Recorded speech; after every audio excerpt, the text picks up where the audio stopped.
It's time to go from ordinary to extraordinary.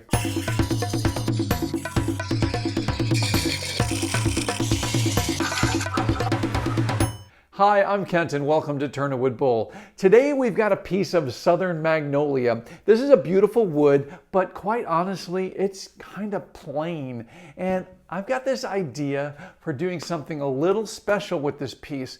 We're not going to do a huge bowl. We're going to make a small bowl, but we're going to make it very ornate and beautiful. And we're probably not even going to be able to tell it was turned from magnolia by the time we're done.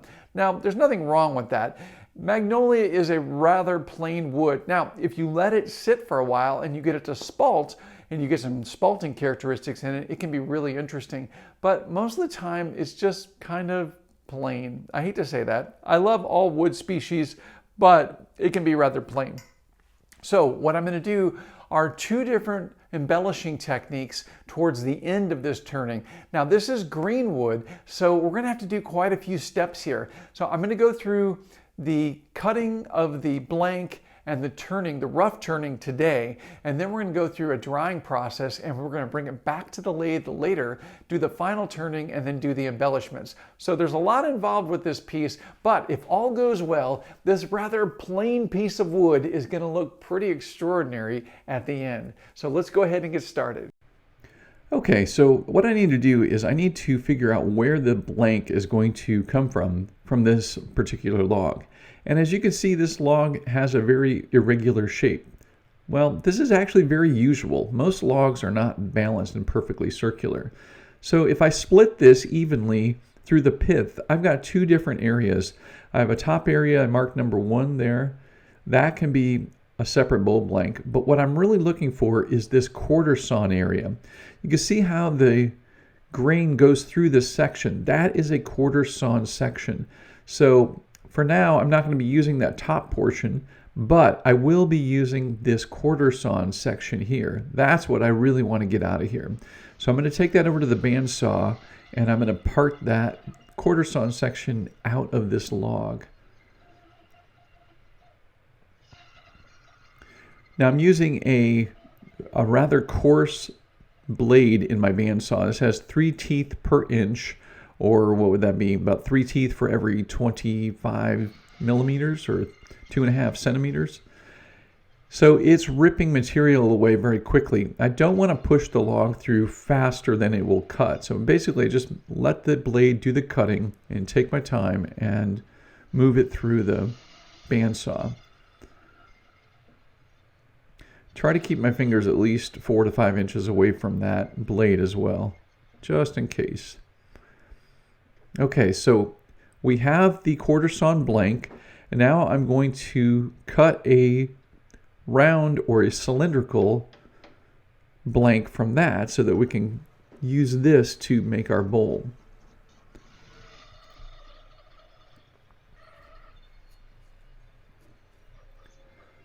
Now I have a whole series of templates that I use at different sizes, just cut out of cardboard as you can see, and that way I can quickly create a circle pattern on the top of my blank that I'm cutting out.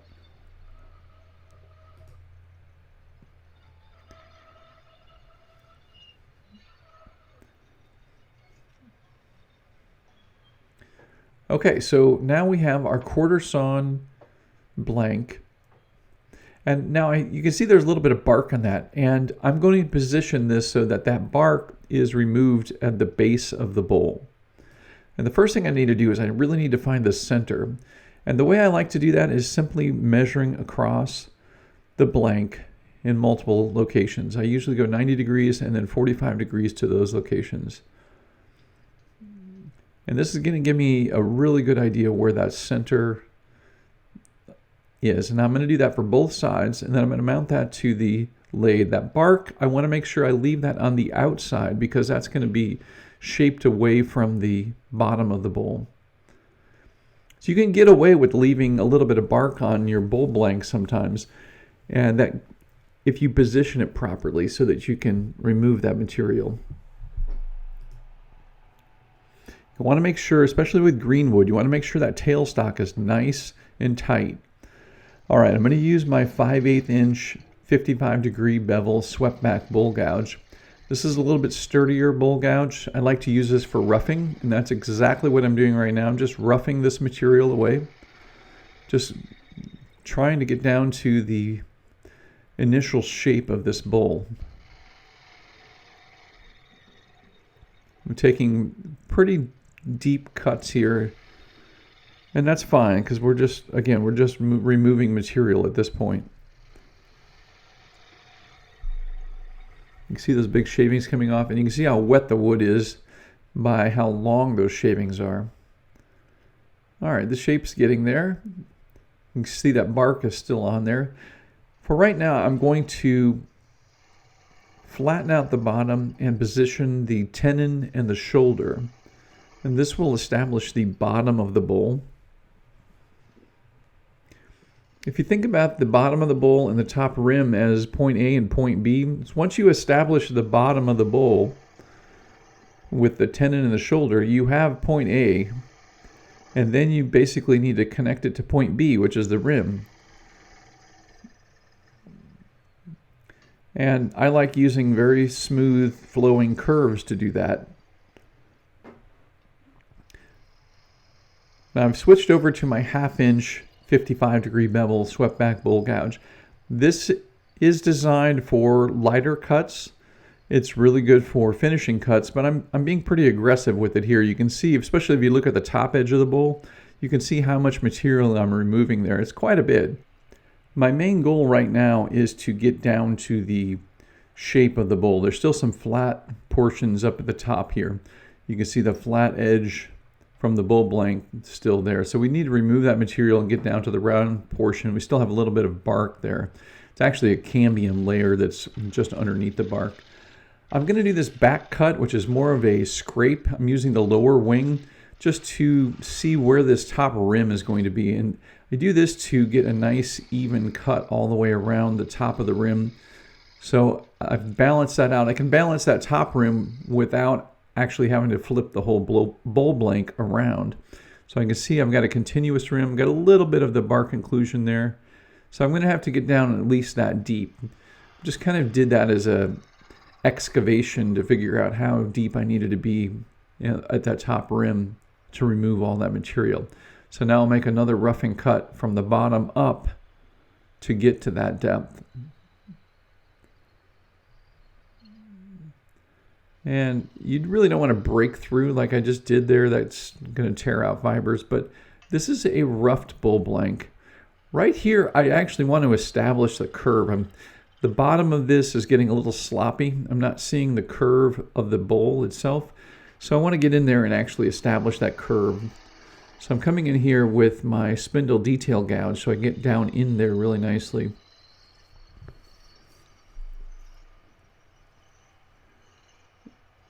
And now we're really starting to look at the shape of this and getting a nice flowing curve from the bottom up to the top rim. With that spindle detail gouge, I can get in here and clean up the tenon and the shoulder and make sure that that's going to give me a nice crisp connection to the four-jaw chuck. Now remember, this is just a rough turning. We're turning this once and then we're going to dry the wood and then we're going to turn it again. If you want to know more about twice turning, I've got a video all about that. You're going to want to check that out. It's super important. Okay, so now that I've got the outside of the bowl turned, I'm going to reverse the bowl blank and mount it into the four-jaw chuck using the tenon that we just cleaned up. You want to make sure that tenon seats on top of the jaws and does not bottom out in the bottom of the chuck. All right, so I'm going to smooth the top surface out and establish the top rim area of the bowl blank.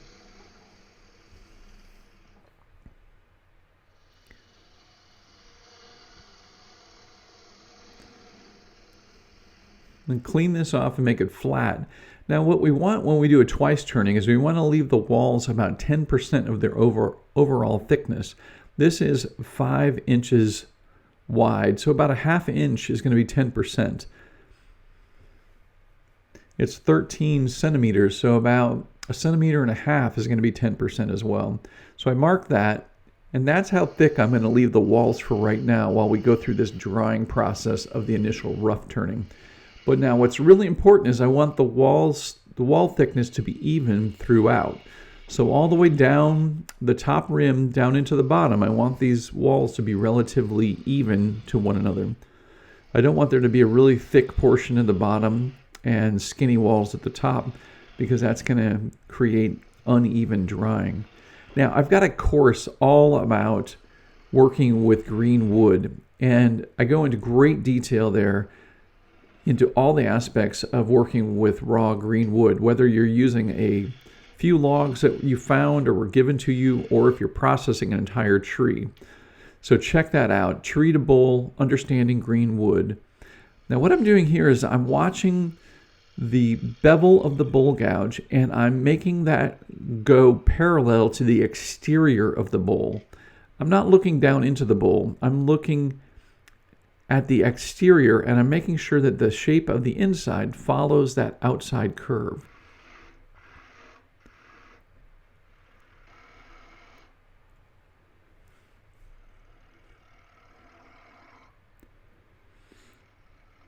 This wood is really wet. You can actually see the moisture shining after each cut.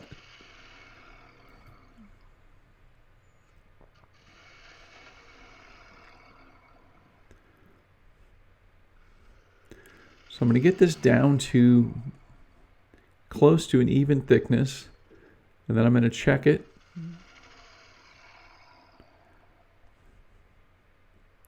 And we don't want to tear out fibers, even though this is rough turned and we're going to turn it again. We don't want to tear out fibers there, because it'll also create a wicking process and it'll dry out from the center. So we want a nice smooth cut. So there's the bowl. It's green, it's very wet. I've left the tenon on in the shoulders, and I'm going to take this now and accelerate the drying process. And the way we accelerate this is to take it to the microwave. We're going to do short cycles. I started off with 30 seconds. I did eventually bring it up to 45 seconds, but I'm not going more than that. I don't want to overheat this. I just want to warm it, and then I'm going to put something on the surface there and let it air out, and I'm going to repeat that process. So this is a week later, and I put a little tick mark for each time I ran it through the microwave. I ran this through 45 times. It initially weighed 272 grams. It feels dry. It's moved a little bit, and it's lost 42 grams of weight. So you can hear it. You can feel it. You can tell it's dry. Now, in an ideal situation, I would leave this for several weeks, and I would keep checking it each week and see if the weight changed. Once that weight is stabilized, then I know that the bowl is equalized. And we go into great detail covering that in the Tree to Bowl online course. So check that out if you want to learn more about how to process green wood. Okay, so I'm taking one of my jam chucks here and I'm cleaning this up. I'm actually shaping it a little bit more like the interior of this bowl. And then I'm going to reverse mount this to the jam chuck. This will give me access to the tenon, and I'm lining up that pinhole from the tailstock that was initially created. First thing I want to do is clean up the tenon. I'm going to make sure that's nice and straight. Actually, it's going to be angled a bit to fit the jaws of the chuck, but I want to make sure it's nice and clean because it's distorted a little bit from the drying process. Now, I know somebody's going to ask me, but this is the weirdest thing. Maybe somebody out there knows. There were these little, I think they're like eggs, they're like insect eggs that were attached to my tailstock, and they were hanging below from like little threads. That's what you see spinning on my tailstock right there. It's the weirdest thing. It was very curious. I didn't want to get rid of them. I could have just knocked them off there, but they're pretty cool, and they're keeping up with the centrifugal force of the lathe, which is pretty nuts. Anyway, if anybody knows what those might be and why they would be hanging in the air like that, let me know. Leave me a comment. Kind of crazy. Okay, so I've cleaned up the tenon and the shoulder. Now I'm using a scraping shear cut to shape the outside of the bowl. The reason I'm doing this is the outside of the bowl has distorted just a little bit, so there's high and low spots. This is a great way to just fine tune that without making a big deep cut and without removing a ton of material. So that's been established. I cleaned up the bottom and the edge there. Now I'm going to do a push cut from that point out. You can see with the 55-degree bevel swept back bowl gouge, it's really hard to get down into that corner next to the foot of this. Now, something I'm doing a little bit different with this as well is the shoulder of this blank is going to be the foot. So as you can see there, I'm basically going to later remove just the tenon, but the shoulder has already been shaped, and you'll see why. We need to get that shaped now and establish that so that we know exactly the way the bottom of this bowl is going to appear. So I'm making a push cut here to make a nice finishing cut all the way up to the top rim. But you can see there's a little area towards the bottom there where there's a bump right there. That has to be addressed. And the easiest way to deal with that is the shear scrape. Now, if you haven't been using the shear scrape, you're in for a great surprise. And guess what? Yep, I've got a video all about that. You're going to want to check it out. Shear scrape is the way to do fine-tuned adjustments like you're seeing right here.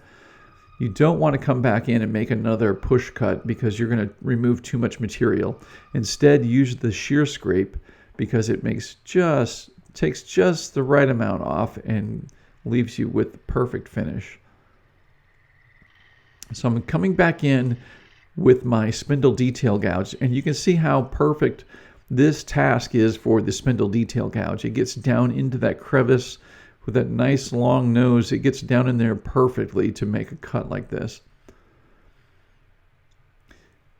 And like I said earlier, I need to establish this as the foot of the bowl right now because we're going to be doing some embellishment that will depend on that shape being established. Okay, so with the outside of the bowl looking pretty good, I'm going to reverse it into the 4-jaw chuck.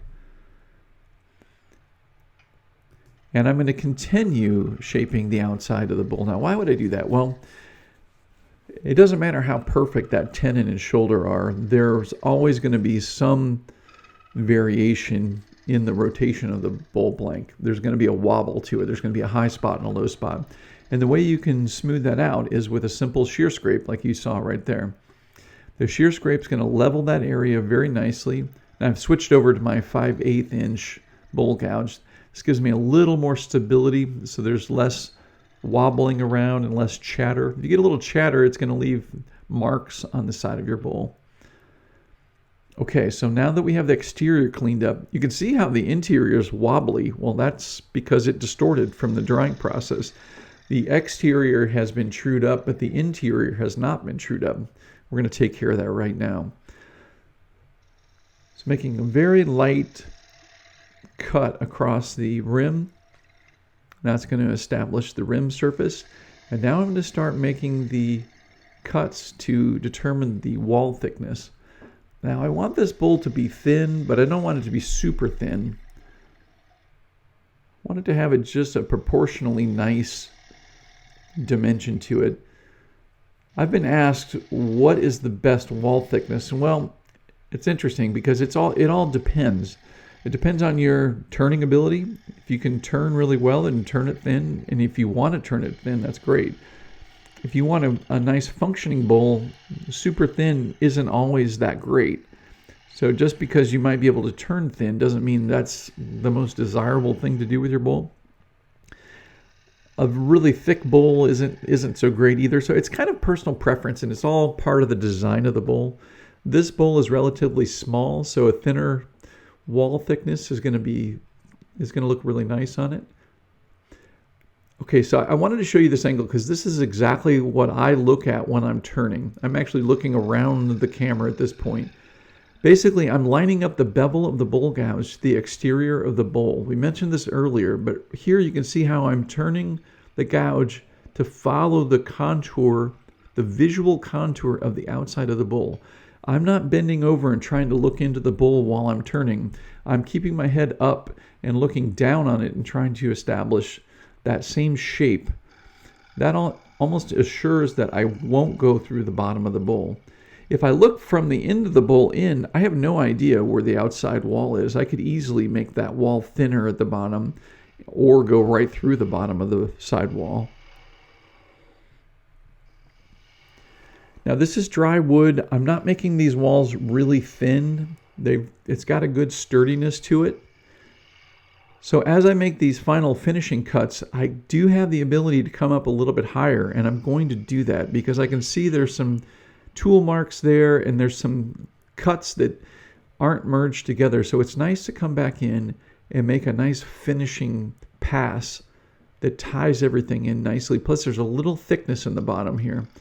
So I'm going to start up here and just go really slow and make a very slight thin cut. You don't want to make a thick cut there because you will get vibration. And I'm closing the flute. If you see, I'm turning it to the right or to the 3 o'clock position so that it closes right on the center. And that's going to give me a nice clean pass all the way to the bottom of the bowl.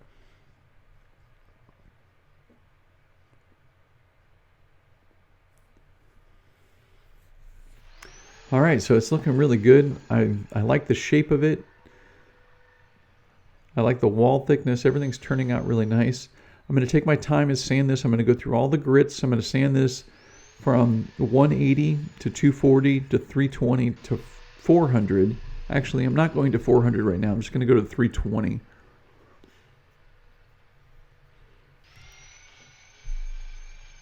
You want to make sure you don't sand across the center of the bowl inside with the lathe running, because you'll be sanding multiple areas and you're going to make new valleys.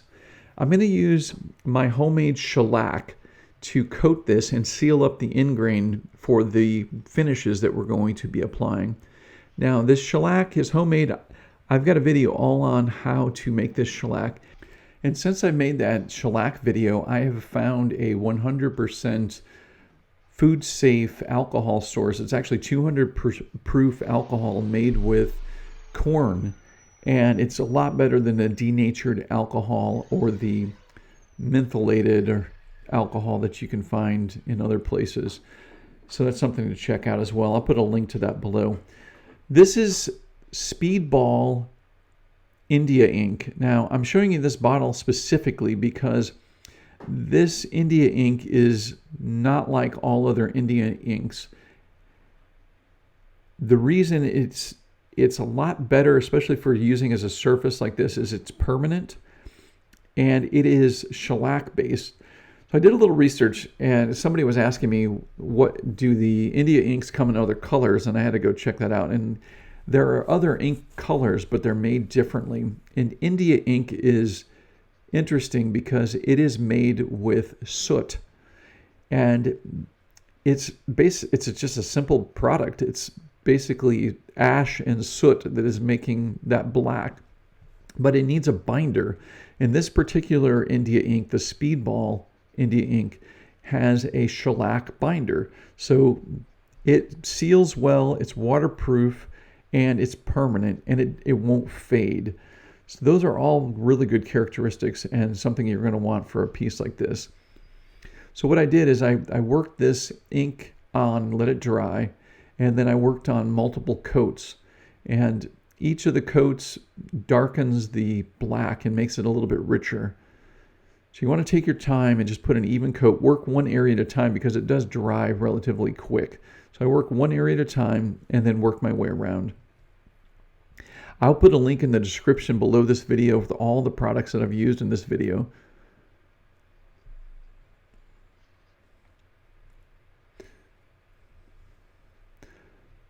And this is an ebonizing technique, basically turning the wood black. And there's multiple ebonizing ways or multiple ways to ebonize wood. And I've got a video all on that as well. So I've let the India ink dry really well, and I'm going to coat that with another layer of shellac. And that's going to seal it in and make sure that it doesn't come off at all. And it's going to give it a nice glossy finish as well.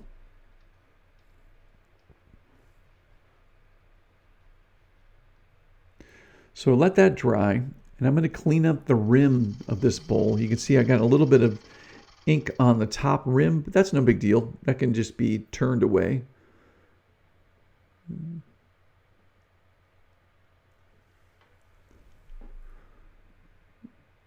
There's a little bit of tackiness to it, so some of these shavings are sticking. So I'm just going to make a really light cut here and clean that up.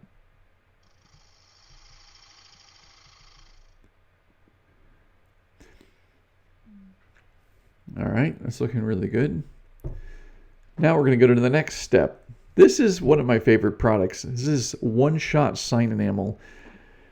A long, long time ago, I worked for a sign company when I was in college, and we hand lettered everything. And believe it or not, I still have all of my brushes, and I have paint from a long time ago. I'm not going to say how long ago, but it was a long time ago. And the one-shot sign enamel is a great product. It is designed to be UV resistant. It is super durable. And it does a great job coating, and it creates a nice color. And I'm going to speed this up because I was looking for the technique to get this rim done really well. And the way I figured it out right here is to go from the inside down, kind of pull the paint into the inside of the bowl. And it does take a little bit of time to do this, but just take your time and put a nice even coat on here. Now, I'm using this as a base color for the next finish that we're going to apply, and you'll see that in just a bit. But I'm going to coat this, and it's also going to give me a nice, shiny, gloss, smooth surface for our next process. Here's what it looks like on the lathe. I let that rotate slowly so as it's drying. Now, the enamel needs to cure for 3 days. So I let it rest for 3 days, and that's what it looks like. So we have a very different looking bowl here, and you can already see how it doesn't look like Magnolia. Now, this is another product that is used for our next step. This is an adhesive glue that's used for gold leaf, and it gets brushed on. It will dry and become tacky, so you want to work in small areas at a time, and just make sure you get all the surface coated where you want the gold leaf to go. Just take your time, go all the way around. Now this goes on milky like you're seeing right here, and it needs to dry. It needs 30 minutes to dry, and you'll know it's good and dry when it's clear. You won't see it, but it is really tacky. It's almost like a very thin rubber cement. And you want to make sure nothing else hits it, no dust or anything else, because it will stick to it. So once that's all coated, just let it dry and let it set up. All right, now there are ways to do this that are better than what I'm showing you right here. One of the techniques that I've seen used is to take a piece of wax paper and set it down on this open gold leaf. I tried that, but there wasn't enough static on it. Ideally, you'll have some static, and that static will make the gold leaf stick to it, and you can pick it up that way. Instead, I just lifted it up in place. Now, this is a spherical shape, so it's not going to be pretty here for a little bit. That square and the flat gold leaf is not going to go in there very smoothly. So I'm going to show you this technique, and this, by seeing what I'm doing here, you should be able to realize that you can do this too. This is not super complicated, and you don't have to be perfect with it. So what I'm doing is I'm using the wax paper to protect the gold leaf so it doesn't get scratched, and I also don't pick it up with the brush. But then I'm using the brush to push the gold leaf down to the adhesive.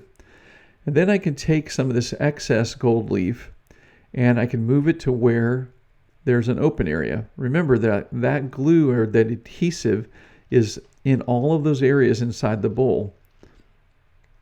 So I'm going to move around, and I'm just going to keep making sure that each of these areas inside the bowl has some gold leaf on it. And I'm going to press it in place. I'm not pressing really hard right now. I'm just pressing it to make sure that it's establishing contact with the adhesive.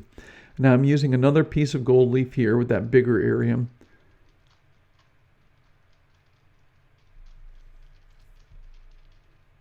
Now, I don't believe this is actual gold. I think this is like a synthetic gold leaf, and I'll have a link to this in the description below too. It's actually really cool. You can do some neat things with it, and it looks gorgeous. They make it in a variety of different colors. There's bronze and copper and silver, and it's just a really neat product to work with, especially if you're going to do something like this. So I'm taking my time and I'm making sure that all of the areas that are red are covered with the leaf.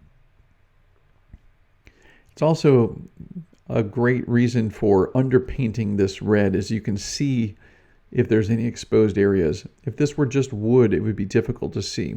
There you can see the rim needs some gold leaf, so we will place that. And I'll just press that in gently.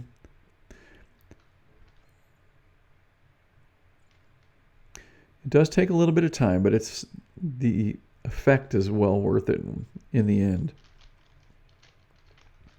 And if you get any cracks or any little edges that are showing or exposed, the red underpainting, it kind of hides it, but it also makes it look interesting.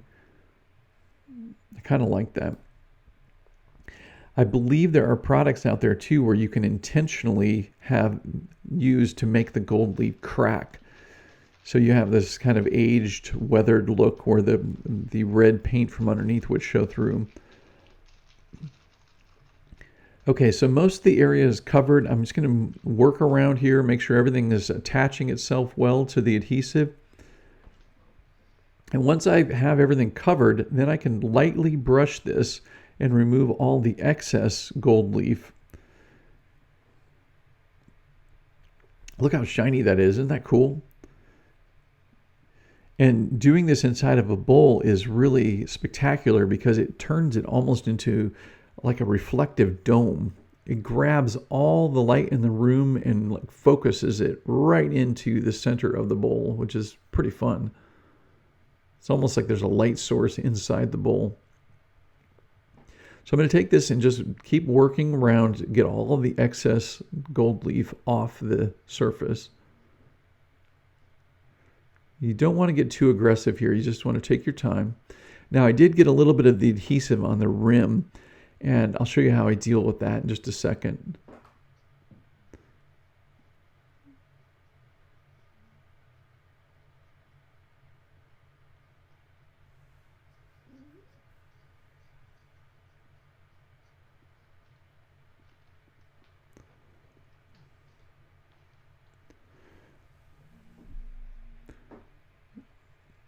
And this can be used in any portion of the bowl. I'm using it in the inside right now. It could be used on the outside of the bowl. It could be used in just a particular area if you wanted.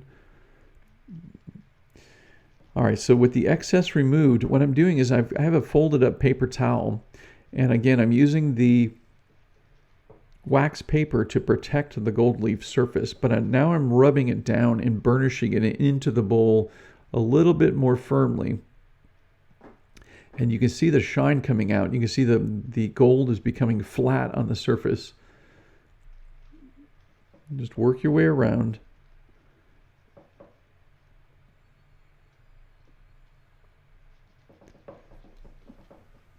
This is so cool. Look how bright it is. I only have 2 light bulbs here that are illuminating this scene, and they're just totally captured inside this bowl, and it looks like it's lit from inside.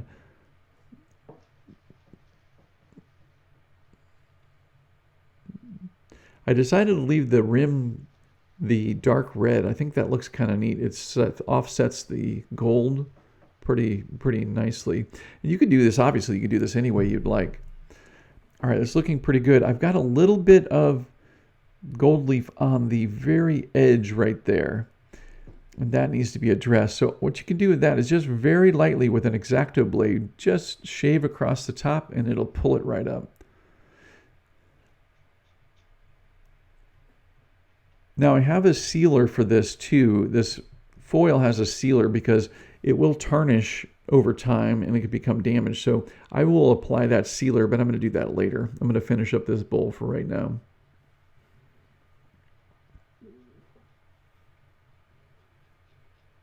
And I'll put a link to the adhesive, the foil, and the sealer all in the description below.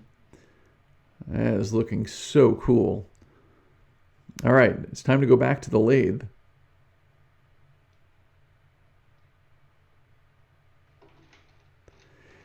Now I'm going to use a jam chuck, but as you've seen me use in the past, I usually have the bowl sit down over a jam chuck.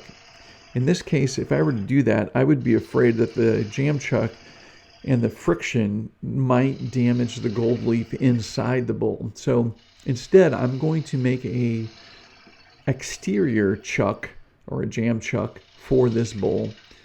And the way I'm going to do that is I'm going to use one of my large jam chucks. That's why these jam chucks are so nice. They're so versatile. This one I made relatively thick. It's about 3 or 4 inches. It's about 3 inches deep now.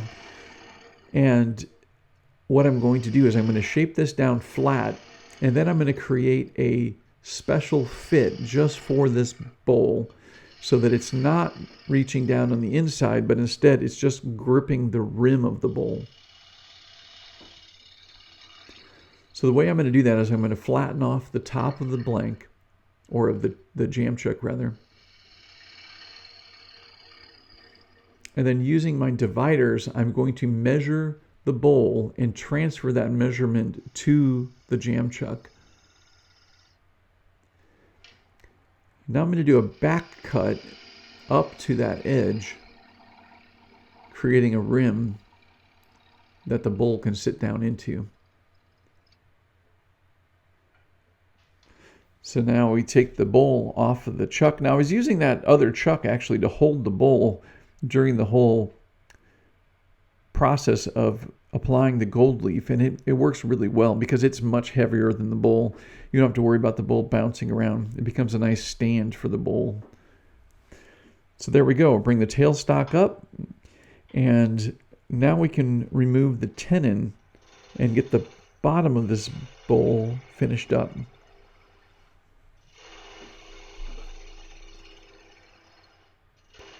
Now I'm doing push cuts in towards the headstock.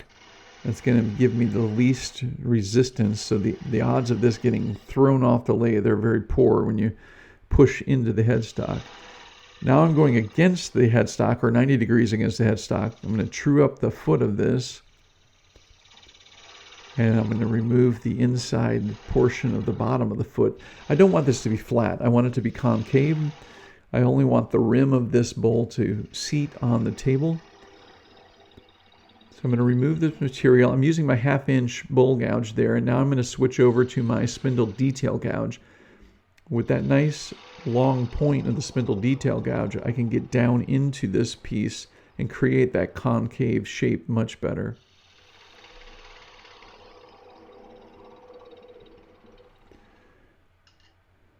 And then I'm going to whittle down the nub of the tenon very carefully here. If you're not comfortable doing this, you could stop at this point and cut that off with a knife or a saw, and you can sand that area smooth. I try to do this so that I have as little sanding as possible at the very end. You can see how light I'm making these cuts. I'm not being aggressive here. Anything aggressive at this point could create a catch, and we don't want that. So we make the nice concave shape there, and we'll whittle this down just a bit more.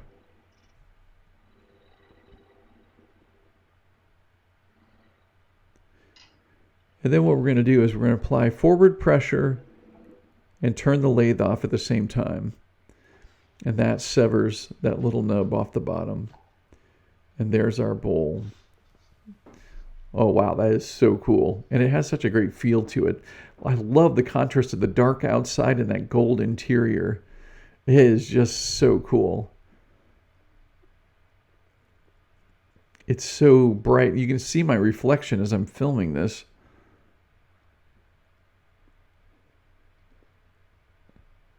How fun was that?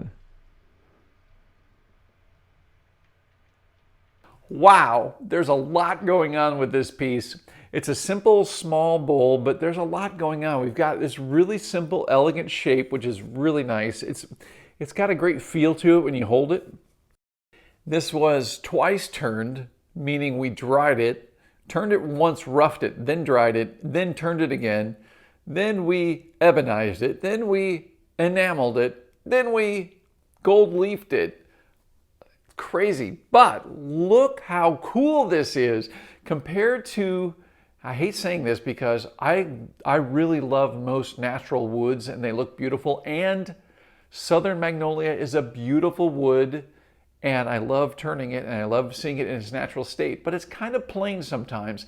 And here's an idea of what you can do if you experiment with some decorative techniques when you're doing a bowl with a wood that's not too exciting. I hate saying that. I really do hate saying that because I think all natural woods in their original state are pretty cool, but Southern Magnolia can be really plain, and this is a great way to embellish it and do something really fun. So I hope you guys enjoyed this. I hope you picked up some tips. The twice turning is super important, especially to maintain a nice round shape. You can see how nice and round that is. We're not going to have much movement or distortion. I don't have to worry about this bowl, the sides contracting and it becoming all wonky over a period of time. It should be pretty much this shape from now on. I'm going to finish up the bottom and this piece is ready to go, but I just wanted to share this with you guys because I wanted to show you how you could take a relatively ordinary piece of wood and make it really exciting. All right, guys, I hope you've enjoyed this video, and if you have, click that like button, please. It helps this video, helps the channel, and I greatly appreciate you doing that. Thank you. If you're not already subscribing, please subscribe to this channel and check out my website, turnwoodbull.com. There you're going to see everything you need to know about turning wood bowls and a lot more. So check it out. All right, guys, until next time, as always, happy turning.